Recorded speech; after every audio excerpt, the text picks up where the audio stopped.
Now today we have a very important guest with us. My very good friend I've known for about 10 years.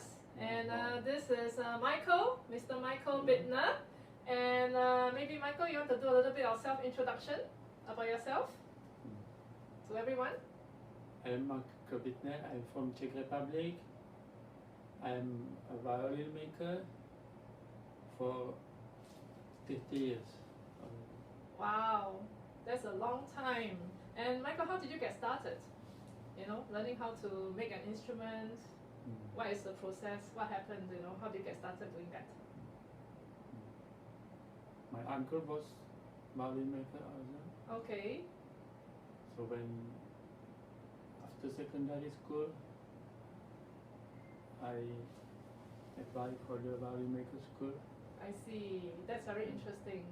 So when you were young, you were observing him making the instrument, and that's how you get started. Yeah. Okay, that's good.